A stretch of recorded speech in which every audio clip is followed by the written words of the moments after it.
how do you get people to give good reviews? I find that's really hard. And how do you continuously engage people to give reviews over time versus just like during that quote unquote launch period?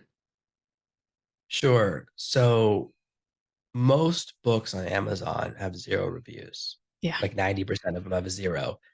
And this is a hard lesson. Every author's comes to me and says the same thing. Oh, I've got a ton of friends and family. My mom, I'll never forget this. She offered me $20 to not have to read my book.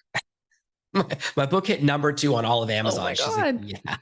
So it's, and everyone does that. I, all the time, as part of my job, people are like, ask me to read their book all the time. And I always think the same thing. I always think, oh, I should just offer them $20, not read it. I think about that all the time because I feel the same way. So you're asking someone to do something huge because you're asking for their time. And that's a big, big ask. So the first thing is you have to have a strategy.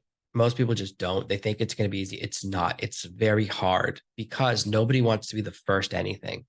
So you have to create a lot of momentum. So the best you have to have two different strategies. The first one is, yeah, getting to the first 8. That's the magic number. After 8, it doesn't matter because Amazon only shows 8 on any listing page. They will never show 9 reviews on a book listing page. So you don't have to worry about it.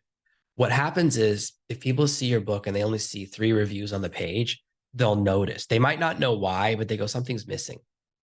And they'll have that feeling that something is missing. So there's a bunch of things that you want to do as part of the process. And I'll just walk through them. The first thing is you want to make it easy for people to leave reviews.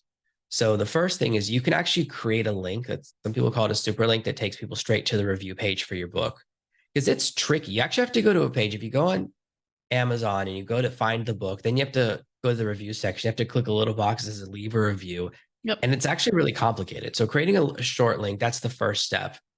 The second step in the process, and then I make a redirect. So if it's like mywebsite.com/review or / the name of the first word of the book review, like Orbit review or 20K review for one of my books, that makes it easy. The second thing that I did that I didn't know would be such a success is I wrote a blog post about how to leave a video review on Amazon so that that's why my book has a bunch of video reviews on it. And I would just send people an email with a link to that post. That blog post gets a ton of SEO traffic. So people who in general want to leave a video review on Amazon, my blog post is still the go-to. I had no idea that would happen, but it was like, just make it easy for people, explain the process. So that's the first thing you have to do.